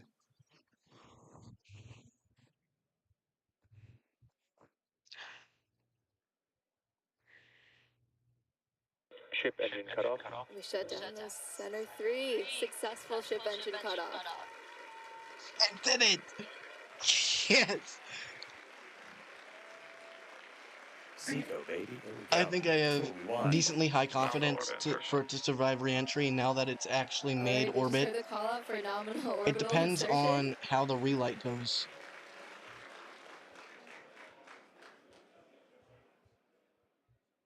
All right, so ship is in space. We have did it. We've Seeing done the it. flaps starting to move Ship is in into a orbit. stowed position. That's why it looks Finally. like the camera's moving. Oh. Yeah, exciting to see Starship safely in space, and There's super the pumped to sun. see all the team's hard work in action here today. And of course, as guaranteed, it's been an exciting day so far. We successfully lifted off right on time at 6:30 I'll be right p.m. back. Central Time. Thankfully, our weather was looking good today. Yeah, and Booster, we had our soft splashdown in the Gulf, so ship continues on. Yeah, ship able to complete its ascent burn all the way in. You can see some of the shadows start to creep as it's going to be eventually flying into an orbital nighttime. So we'll see some daylight start to go away. But ship is in orbit, completed its burn. And, I mean, that's just the beginning. Now we've got a whole bunch more to go. So we've got some exciting demonstrations planned while we're on orbit. That right there, we just saved the FTS, the flight termination system. That's that automatic flight I can't safety believe system we're we finally have in on orbit. the vehicle. It's So been that is so now long. turned off while ship starts in its coast period. We are coming up. Our next milestone is going to be the deployment of those Starlink simulators. We've got some payload inside of Starship that we're hoping to deploy We gotta see how the into Starlink space sims for the do. very first time. See if That they can even deploy is deploy. supposed to start at about 18 minutes and I'm so 27 nervous. seconds into the flight, so just about 7 minutes from now. That deploy will take place over a couple of minutes, and it'll go about one satellite a minute. So we'll be spread out over that. It might get a little dark, but we've got a couple of views that we can show you to see that deploy in action. After that, we're also looking to do a relight of a single Raptor engine while we are in space. We've done this once before. This is not necessary to deorbit, as we are on a suborbital trajectory, but this is essentially a chance to test out what we need to be able to do a deorbit burn. So we'll be doing that a little bit later in the flight, about 37 minutes or so into the flight, and then we get into reentry. We're looking to get that light show and, more importantly, get that really critical data about the ship's heat shield. Yeah, exactly. At about T plus 45 minutes, we'll be heading for reentry. Again, running those experiments with the tiles. We're going to be doing missing tiles, metallic tiles, and also intentionally loading those vehicles' flaps. Hopefully, we'll also see a splashdown in the Indian Ocean today. Yeah, we were able to get to a re-entry last time, but we didn't have full attitude control, so We clearly have full we weren't attitude able control to go now. in, heat shield first the way we're designed to. So we ended up losing contact with the ship before we could make it all the way through. Hypothetically, So if you the still get ship data, but were you're to not explode really in getting orbit the data that we want at the to make perfect sure we're time, kind of stress testing how the much vehicle. shrapnel would Disadvantage be is that blown we into removed orbit? a bunch of tiles, and we do this in some Because it is intentionally mostly suborbital, but scary the shrapnel places could on gain the a lot of vehicle, because we're speed really looking, from are the there spots explosion. that were Hypothetically, vulnerable to this how much shrapnel would reach before we orbit? ever start moving towards, putting ship into a full I orbital think mission we could get a to full then do nose cone in orbit re-entries a little if bit we later on. have a So RUD at a really, perfect really time. critical to get that data. Really looking forward to a controlled re-entry. Yeah, for sure. As we always say, our main payload is data, but today we also have some actual payload on board, and those simulators that Starship will be deploying, we'll see coming up here in just a few minutes. These are dummy satellites that are about the same size as our V3 Starlinks. We have 8 in the Starship PEZ dispenser and expect to deploy at a rate of about 1 per minute, as Dan mentioned earlier. Starlink is critical in all of our flights on Starship to get our main payload data, as we always say. And in fact, it's Starlink that's currently providing these views you see as Starship cruises a couple hundred kilometers above our home planet and provides real-time telemetry through every phase of flight. Yeah, we took a peek inside of the Starship payload bay there for a second. So there's 8 of them. They kind of look just big steel plates, essentially. They're roughly the same size as those V3 satellites. When we do get that view inside of the payload bay, the I payload can't tell door if we will have kind of be on attitude your control right, because the camera quality is and so we'll start bad. to see them go out like a PEZ dispenser. If we see rotation, yeah, here's a look inside. So it's over. those right We're down done. there in the center, they're kind of 2 stacks of 4 on either side, and then the I think payload I could door see over is here, just to their bottom right. And so we'll look to see that open, and then those satellites start to go. We actually vent the nose cone, so we essentially bring it down to vacuum before we open the door. That was one of the things we ran into on the last flight, as when we had that fuel diffuser fail, the pressure Assuming in the nose cone the bottom right telemetry is basically too correct, high we have for the attitude control. actuator of the door to open. So that's why I'm we just were really unable to get the nervous. door open that time. You We know, have not seen anything like that on this flight. Everything's looking good with our fuel tank and our fuel press system. So we are hopefully just a couple of minutes away from seeing that payload door open and getting to our first ever payload. It's not the first payload we've ever carried, but it's the first one we're going to try and shoot off into space.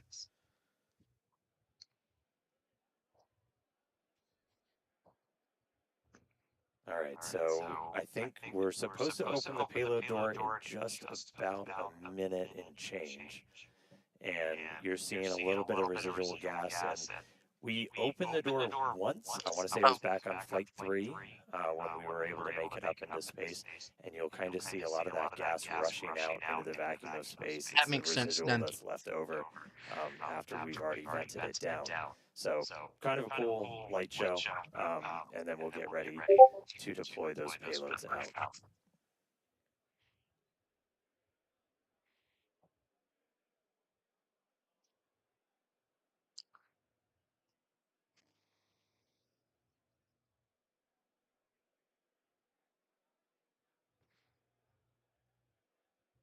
And as we mentioned, so we have crossed over now at this point into an orbital nighttime, so views from the outside will get pretty dark, but we'll see what we can see. We do this by design. We've been launching these later in the day here in Texas to try and get daytime views when we splash down. So it's daytime over in the Indian Ocean, where we are currently headed.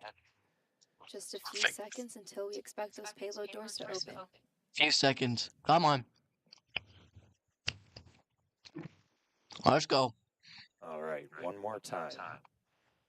Open the pod bay doors, Hal. Let's go. Open up. Open sesame. Fuck. Hold on, chat. It's opening. I see it. It's opening.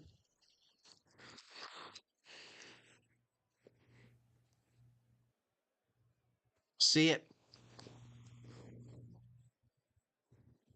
And it's pretty much fully open. Payload deploy prep.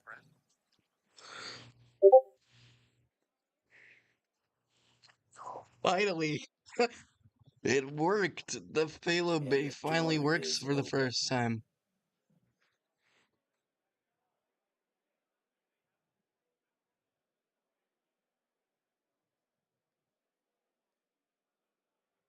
All right, so the payload door is open. We should see the first satellite start to deploy. We're gonna get the first few dummy payload deployments. 18 minutes and 27 seconds, so 18:27. Okay. Seconds. So one step closer. Hal, listen. Let's go, buddy. Let's go, buddy. Door for us. I tried to say buddy and baby at the same time, so it came out as baby. Why? I don't know. About 15 seconds Come on. until payload deploy. 20, 21. Come on. I need to see the cameras. Okay, yeah. 27. And nothing. Chip has transitioned to payload deploy.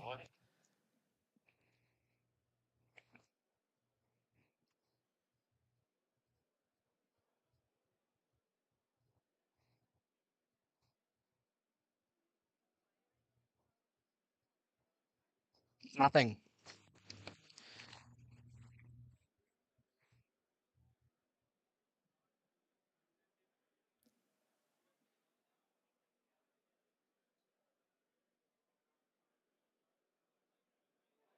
Why isn't this working? Oh. Oh. Oh, it's going. There we go.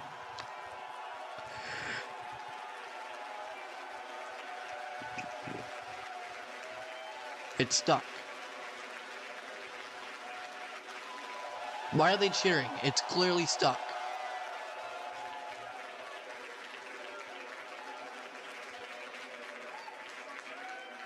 Pew. Camera just froze. Been waiting way too long to do that. There we go. Finally. Next payload. Next satellite. Not really satellite. There goes another one. Why is it rotating like that? Shouldn't be doing that. It literally bounced off the door. Super exciting moment, as you can hear the energy in both Hawthorne and Starbase. Everyone's super excited for finally getting to deploy some of those simulated satellites. Has system moving down. Next row. There we go. Let's go. As we said, we're going to do about one every minute or so. And this is just kind of a dress rehearsal for when we're going to be deploying the V3 satellites, and these are just a massive increase to Starlink's capability. Each one of them Why is has that camera always cut out? 60 terabits per second of capacity that's going to get added to the network per launch. That's 20 times more than what we're adding with every single Falcon 9 launch today, which, you know, step increase in capability. There goes another one. Oh! I don't know why it, like, stops.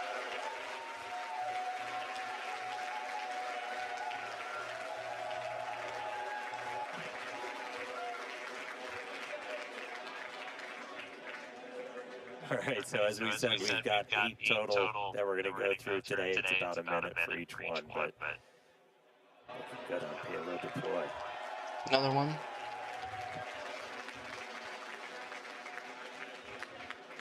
Oh, yeah. Look. It didn't bounce this time. Bounced last time. That's pretty funny, though. They're literally using bicycle chains for this. That's so goofy. Well, next layer.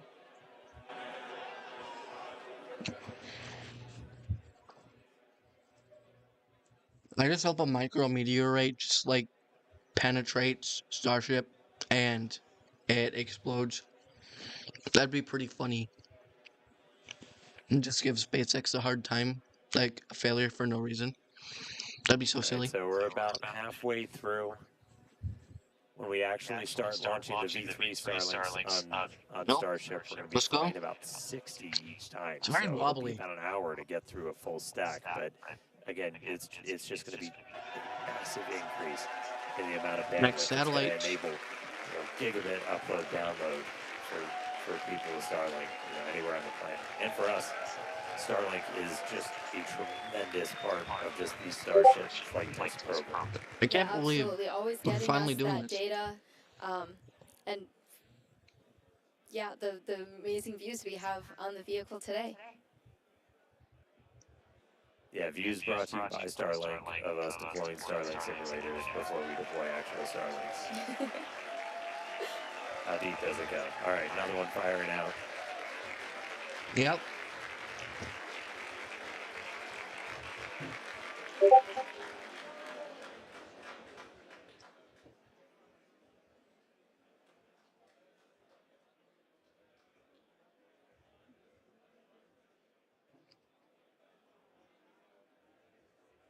Next layer.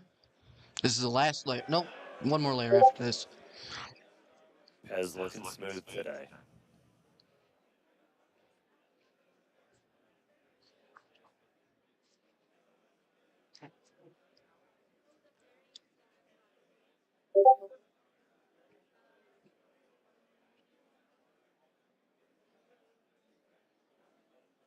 You just see it clamping and stuff. It's weird.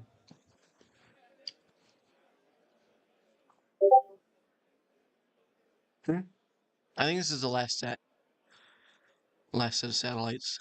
Or Starlink dummies.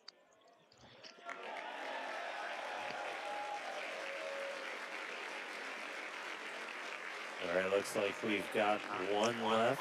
Wait, no, we have one left. I don't see the one left. Oh yeah, we do. Now I see it. Yeah, there you go. One remaining. So 7 of the 8 have been deployed. One more to go. And then we will have completed our first ever payload deploy operation. Just a reminder, we're on a suborbital trajectory. These satellites on that exact same suborbital trajectory, they're going to burn up entirely. They're on that same trajectory towards the Indian Ocean. So the last one has been deployed. We did it. Starlink They did simulator it. Not me. Who's we? Complete. Heck yeah, everybody. Voice correct. The energy from Starbase and Hawthorne. Finally. There, Wow. yeah, now it's empty. Hopefully we can just Looking close a the little door lonely, now. But Successfully deployed all the simulator satellites. really, really cool to see them all out there. again, people that have followed know Starlink's really critical for the Starship program. In addition to getting all those views back from the cameras on Starship, which this is an external view. As I said, it's dark outside right now. The lights are off, so it's going to be hard to make stuff out. But in a little while, the sun's going to start coming up as we get to re-entry, which is going to be really critical. We use Starlink for Starship data cameras. It'd really be a miracle if this ship the survived cameras that we use, re-entry. bringing views We've already of gotten these really, really launches, far, and much also farther than hopefully before. of the re-entry and splashdown. We'll see what we get from the Indian Ocean today. And that's just kind of how it all comes together. Like, Oh, I we're want to see the using ship Starlink views. on the planet, off the planet.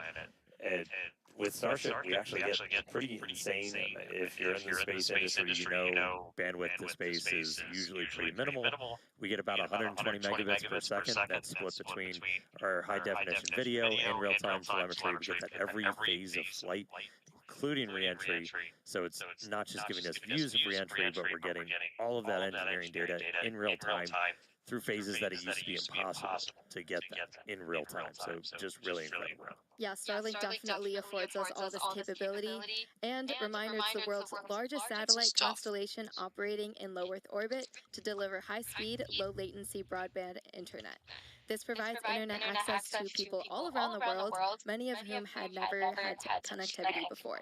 Today, Starlink serves more than 150 countries, territories, and other markets with over 6 million active customers and counting. To meet the growing global demand for high-speed internet, SpaceX expanded its factory in Bastrop, Texas, and also introduced Starlink Mini, as well as an upgraded version of the Starlink Standard kit. All right, now with payload deploy complete, Starship is now going to close its payload bay door and continue to coast towards Earth, around Earth, towards the Indian Ocean. Sorry, I'm really excited today. We are in space, people.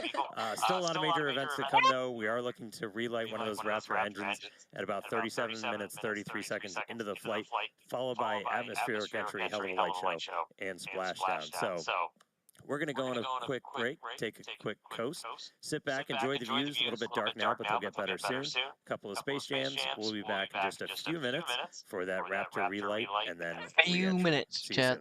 I'm gonna mute because I'm really bored.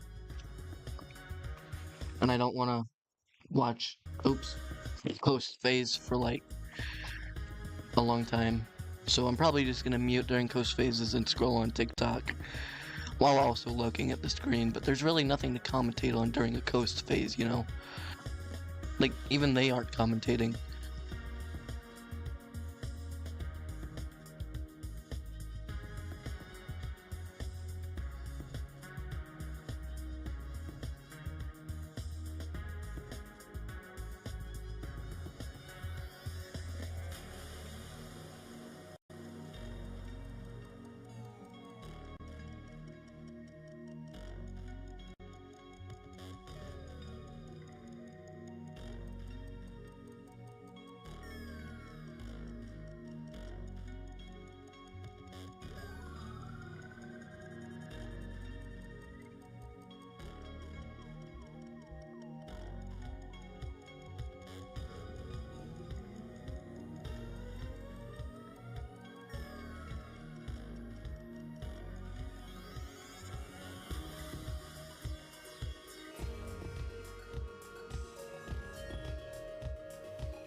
right, welcome back, everybody. If you're just joining us, And we're about to get the Starship relight. just successfully deployed its first ever payload. We got 8 of those Starlink Oh, wow. simulators out, and now we are expecting the relight of a Pitch single black. Raptor engine. That should be coming up in just a little under a minute. We're going to be lighting just one of those Raptor sea levels in the middle there. This is not a deorbit burn. It's a demonstration of what we'll have to do for deorbit burns. But we've done this once before. This is something we're really going to have to do when we're doing orbital missions. I don't remember a It's a pretty critical successful test. We Raptor are test. just a couple seconds away. Come on. I'm gonna hold my breath. Sorry, we're about 20 seconds away. So Come we on, got a little dude. bit more time. So we are going to see one of those Raptor engines light back up. We are through the deorbit demo gate, so we should be seeing it momentarily. Relight demo startup. And shut down. They didn't even light it. Oh. I was gonna say, what? They did it! All right, looks like we It looked very confirmed green, the though. relight of one of those center Raptor engines. Second time we've done that. Super exciting. Huge congrats to the team on this milestone. I mean nominal orbit Very insertion. exciting to That see. was a cool light show.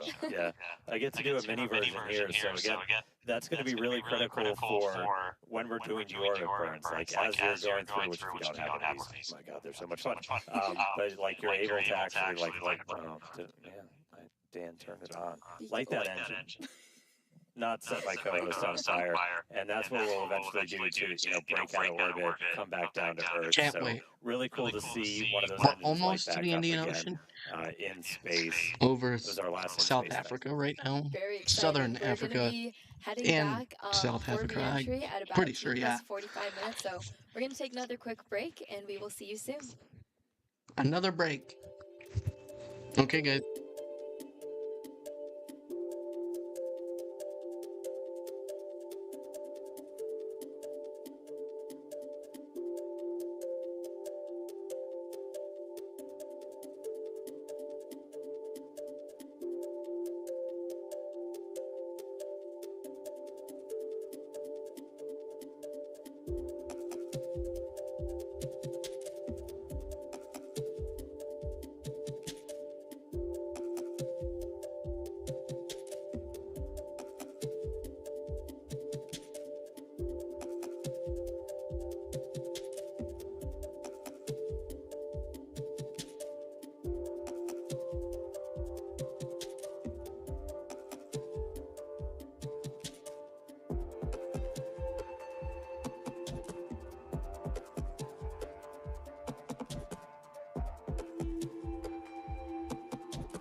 What?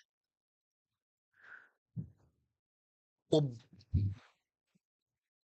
what? That doesn't look good.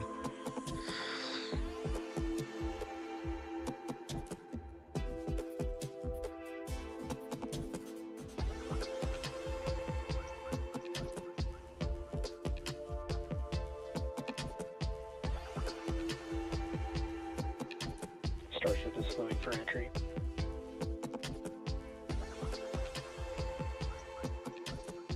Re-entry soon.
I got a message from my friend. The tear on one of the flaps is an experiment. It's just thermal stuff. They're trying to see how it works, how they'll be able to fix everything, or like how re-entry goes, just in general. The ship is positioned for re-entry. I didn't hear what he said. Starship is approaching entry interface. Alright, perfect.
We're reached. That's the sun. The sun has come back. I can't tell what's happening.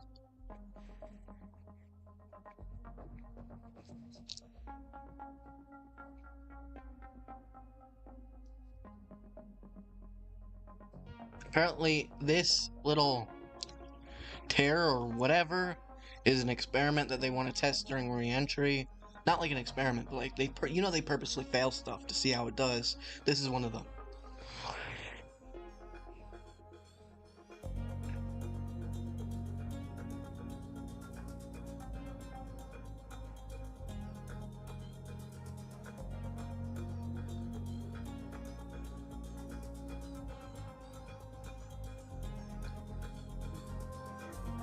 Oh, I think that's one of the upper flaps.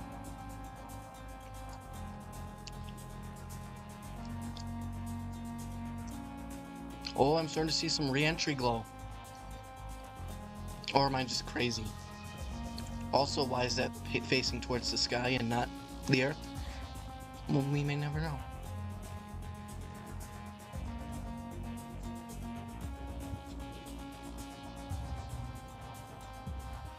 I think this is one of the rear flaps, because there's no way the top flap would be this, at this much of an angle. Yeah, this is the re-entry glow. We're entering re-entry.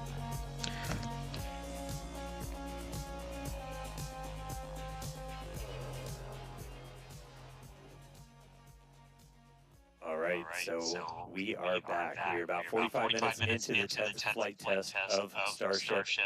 And as you can see, the light show has started. Re-entry Let's go, baby. has begun. We are We're starting over Madagascar, to re-enter too. the Earth's atmosphere.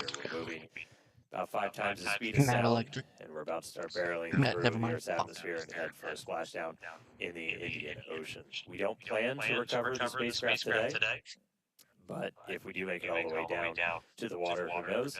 But the goal of this part of the flight is to learn as much as we can about the ship's heat shield.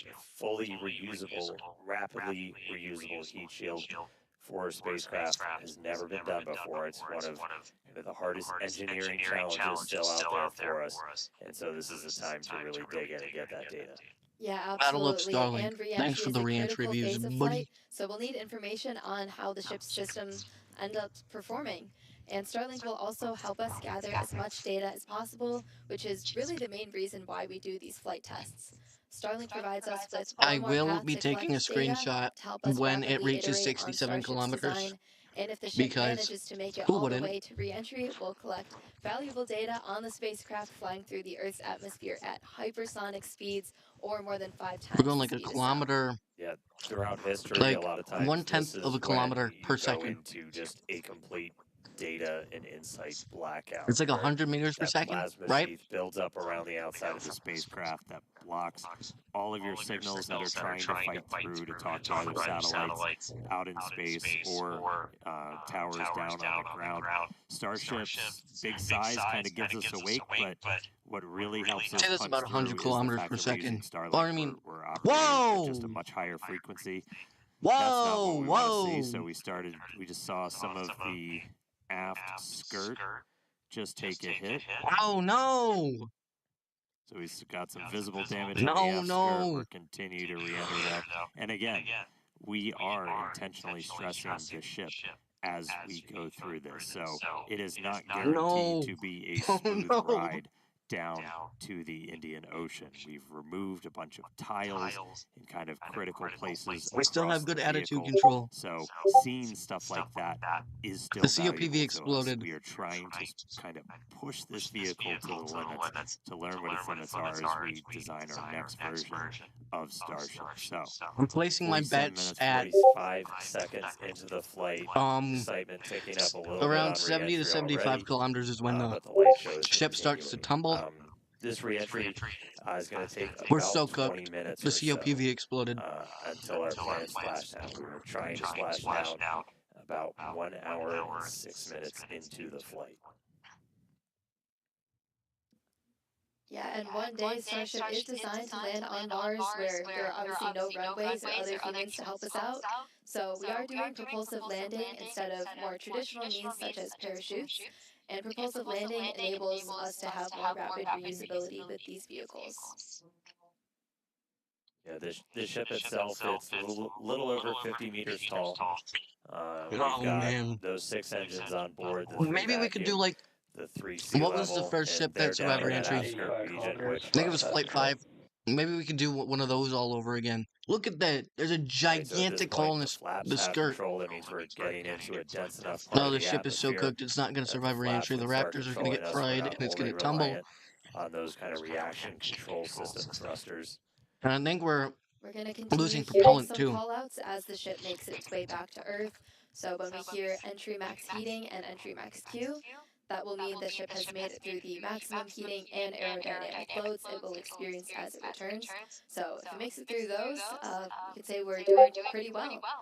I will say I'm happy re-entry cleaned off this camera for us. It was a little dirty from the weather, so thank you Plasma for giving us this view as we start coming down.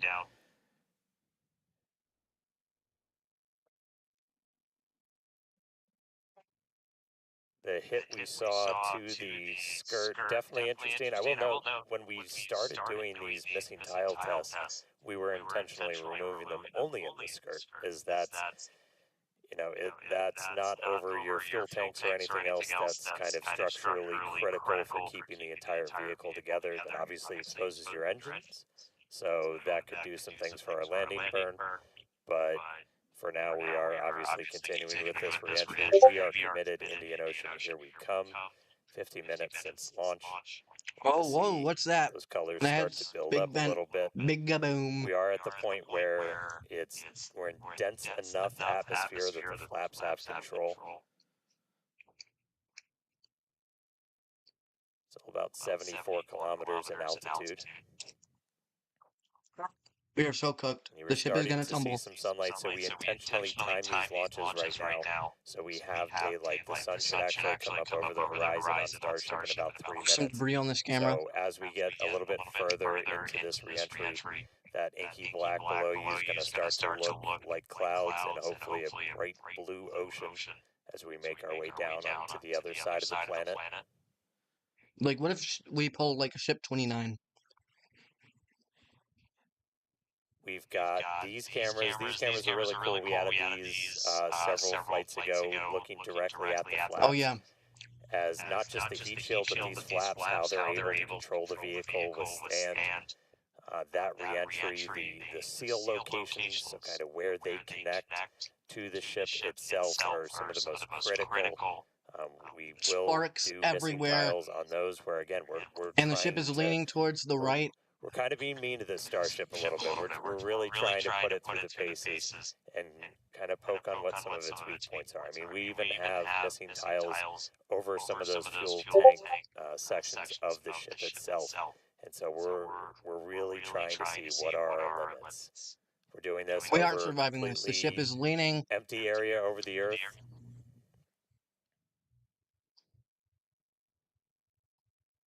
Look at our Raptors there. We are assuming we make it all the way down to the ocean Pretty much one lost piece. We attitude will control. attempt to flip and a landing burn. We do have at least one buoy, everybody's favorite camera person, out in the Indian Ocean right now, being powered by Starlink. So that's at our planned landing location. So if we're able to get any live views of the ship, that'll essentially tell you that we nailed our target. Able to do that on our 6th flight test, do it in the daytime, which was really exciting.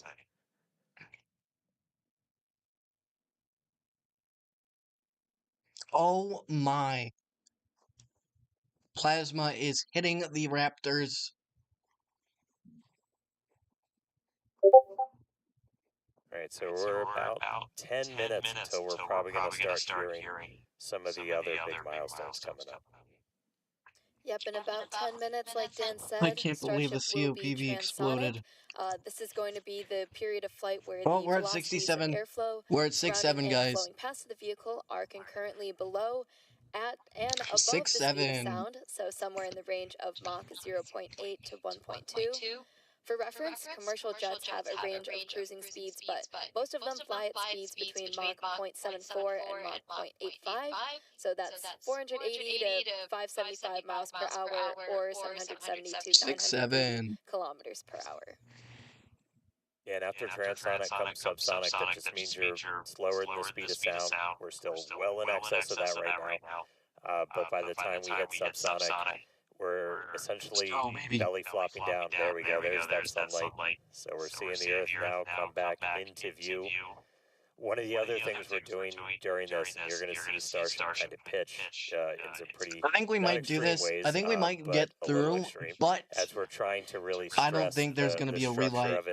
of the ship itself, specifically those aft flaps, so the ones at the very bottom of the vehicle. We're pushing not just how well does the heat shield hold up, but how well does the ship structure hold up. We are pushing it beyond essentially what we think we'll have to fly at to do something like a return to launch site. So again, may not be a very smooth ride downhill, but we're doing that by design. We're really look at trying all to these find what are the clouds edges that move we can so operate quickly. at, build up a good data set. But Oh, and see sun is all up, the stuff clouds fall off and water from the down back of the below ship. us. We are I just think that's about just so 10 crazy. minutes, or a little less than Excuse 10 me, minutes crazy. now until we start hitting transonic and then subsonic. Once we hit subsonic, we're basically just belly flopping. Hopefully we can get subsonic and actually make it through this instead of tumble and explode. 6-7. Tossing some leaves into a pot of cream today because I'm back with another episode in my series where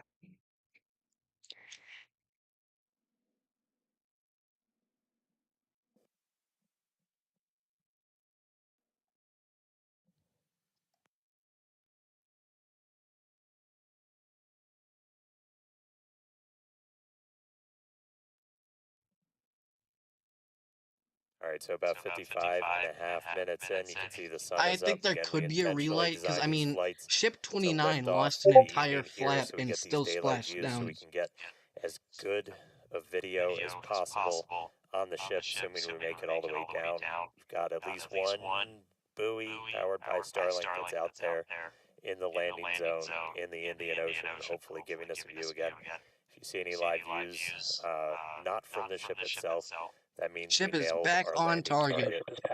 I have just heard from someone. Alright, we just heard the call out that we're past peak heating, so Things are looking good so far. We are They're going to. looking good. The ship is starting to cool off now. We've passed peak heating, like they've said. The ship is going to cool off. It's And going to at slow this down. point, It's again, going to the belly flaps are flop. controlling. So this Hopefully, we movement you're can see a seeing is relight. that forward But at the flap. same time, the plasma was Moving to try just and frying those Raptors.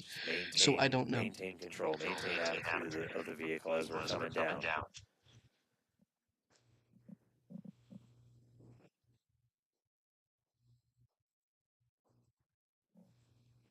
I think this is going to be like a Ship 29 type of situation.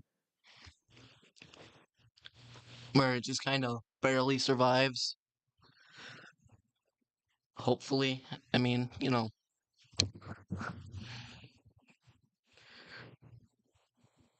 Checking in on one of our flaps. We got one of these cameras on all four of the flaps, two in the front, two in the back, giving us Come on. really good close-up views. Wow. You can see lots of, As it's almost like charcoal. we It's obviously hot, don't have a camera that can see the and entire it's heat chipping shield. away. That's what the that's heat kind of tiles the are best that doing. we can do. But looking at those flaps is really, those are just, super critical for I hope controlling the ship. it misses its You target have and some like lands in ability to Australia. That'd be maneuver so kind of funny. cross range. So as you're coming in, you can see that indicator at the very bottom right that we've pitched up quite a bit. So again, we are maximally stressing those aft flaps right now. That'd be We really got a little funny if the bit of ship just burn kind of landed through on Australia. the very I wouldn't bottom say part of it. land, because, you know, there's no legs. Everything's still looking good. Ship You know, maintaining it'd still control. crash, but it'd be pretty spectacular. We should be just about 5 minutes away until we hear that we're transonic. We're almost there. I'm like at the edge of my seat right now. I can't believe, even after the COPV explosion, we've made it. Almost made it. I don't think we'll stop now. We're starting to cool off, slow down. It's just a matter of time. Like, look at that. Look at that tear. Just let me pause and take a picture of it. Wow. Oh. Huge tear in the aft flap. Still a little bit toasty on the aft skirt of the vehicle as we continue coming in. Again, we are intentionally stressing the flaps so we Huge can learn tear. all we can.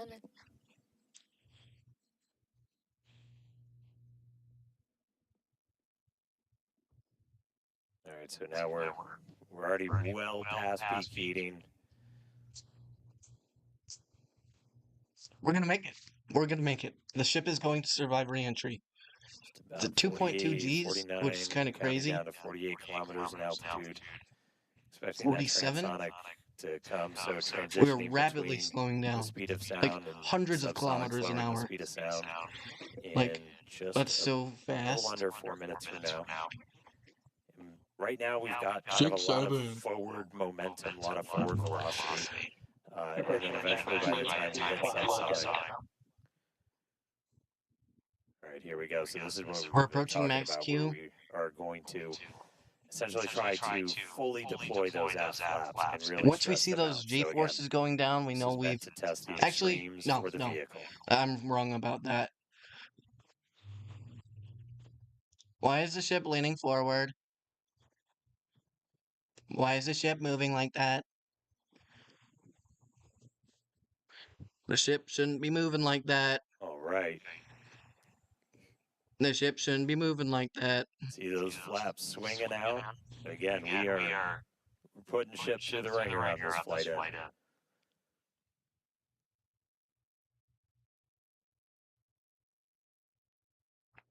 I was completely wrong on the G-forces, because max Q is, like, it's air pressure and speed, and whenever, like, I think it's drag, just like the drag goes, once it reaches peak, and then it goes lower, that's max Q. Wow, you can see all the, like, the rainbow colors from all the warping. All right, flaps earning their paycheck today, getting through kind of that max stressing. Definitely things looking good so far. We're about 2 minutes out now from Starship becoming transonic. One cool thing to note as we get some of those views showing kind of the whole length of the ship, I one cannot of the wait. changes we made after Flight 6 was to change the tile line a little bit. So we had kind of scaled back the number of tiles significantly. As when we go to catch these ships, you don't want to, I think as Elon said, you don't want to shuck the ship as you catch it and knock all those tiles off. So we knew we were going to have to kind of peel back that layer a little bit. And the first time we did it I can see lots was of on charring Flight 6, and we too. saw kind of wrinkling and dimples almost in the ship as we were creating these hot spots in the uneven parts of the heat shield. And so we, to kind of address that, we smoothed it out. That's why you've got kind of that nice smoothed out black line now on the ship. And just looking at it, we can see kind of a little bit of hot spot, a little bit of warping almost. Near the payload door, you can see a little bit of colored patina up above it, but we don't see those kind of deep, almost, I did it. almost look like gouges. We've made it through re-entry. On that, so it looks It's like only a that's matter of time till we been pretty successful. try So to relight all these raptors. all right, we are less than a minute away from hitting transonic. Again, pretty soon our kind of our forward velocity is going to look like it's kind of falling off a cliff, and Starship will look like it's falling off a cliff as we essentially go into our belly flop. If you watch some of the high altitude tests, suborbital campaigns, we were able to test that. That was a pretty fundamental. You'll see the speed slow down, fly? and then it will and eventually we were able to speed up. prove that out with that suborbital campaign, and that's what we're about to see shortly here.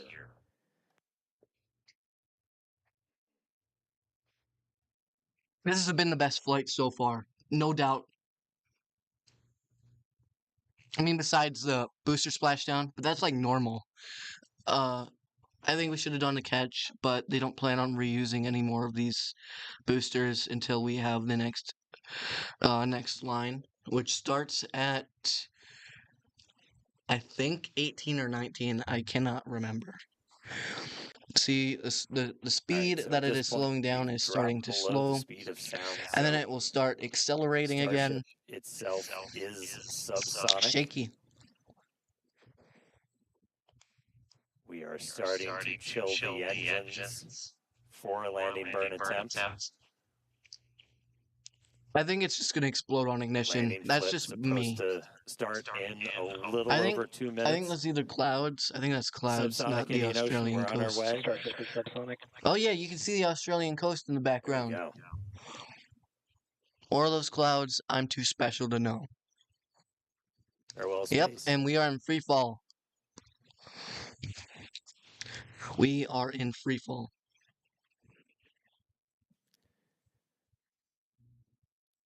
All right, so coming up in just a little under 2 minutes, so we're going to do the flip and the burn. So we're only using those three center Raptor engines, the sea levels, the ones that can kind of gimbal, that can move around and steer. It says it far exceeded my expectations already. Dipping I the think nose it's going down to a little explode on bit. ignition. I didn't even think it was going to get this far, but seeing all the plasma destroy those Raptors, I wouldn't say they're destroyed, but it's not looking too good. Two of our engines chilled in, waiting on one more. Two Again, Raptors we'll are attempt to chilled. use 3 burns for that initial flip. We eventually go down to just 2 Raptors for the end of the landing burn.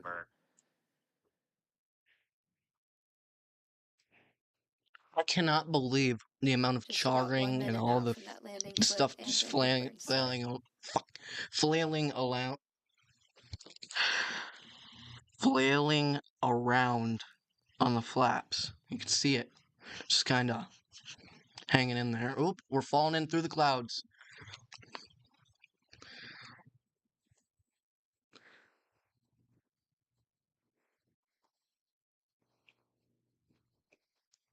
Structurally, we're looking good. Got good pressures in our nose cone for everything. Oh boy.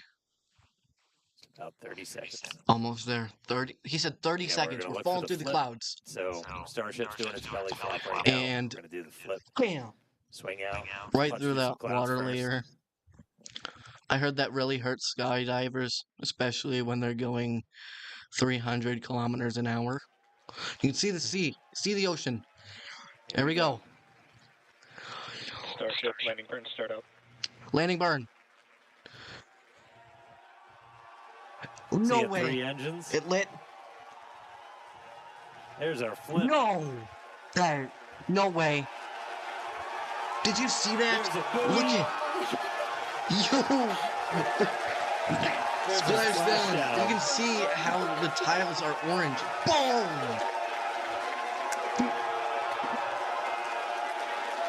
Hey. Yeah.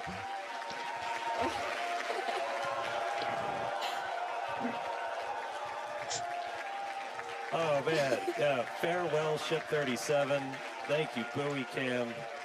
Landing flip, landing burn, splash out of the Indian Ocean. There we go. All right. That was pretty awesome. Incredible flight cool, today right? for both ship and booster.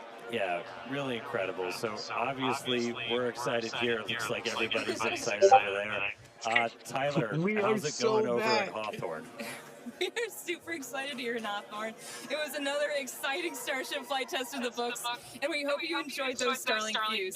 So congratulations to the team at Starbase and everyone here and around the company. So many employees have contributed enormously to the Starship program as we continue to iterate and make progress towards a multi-planetary future. So that's going to wrap it up for us here in Hawthorne. Thank you to everyone for tuning in today. After it was so great being with many you today. failures, Back to you guys. we finally. That was absolutely incredible. Huge congrats to all the teams here. Again, we lifted off from Starbase, Texas, right at the top of our window at 6:30 p.m. Central Time. We saw Booster successfully lift us up through ascent, had a successful hot staging where ship continued on with its suborbital trajectory. Booster came back down, had that boost back burn, and a successful landing burn with that unique engine configuration as well. And then ship continued on its way, made it all the way into space. We got to see first ever payload deploy. So exciting. That was awesome. We got the door open, 8 Starlink simulators deployed. Relit that Raptor engine. And then on entry, I we cannot probably believe gave it it a still. little bit of extra time in the oven, but made it all the way through re-entry. All 3 engines started up, landing flip, splashdown in the Indian Ocean. Promised maximum excitement. Starship delivered. So, congratulations, all of our teammates here at SpaceX. It's been a year. Everybody that's worked on this program, this is what we're working for. So, big congrats to all of them. Thank you to all of our future customers, too, for your support. And we'd also like to thank the fine people of Cameron County, including the residents of its newest city, Starbase, as well as the Coast Guard, the Federal Aviation Administration, the Government of Mexico, and the Australian Space Agency. Be sure to stay tuned to SpaceX on X for updates, more of the views. This is just a tiny amount of the views.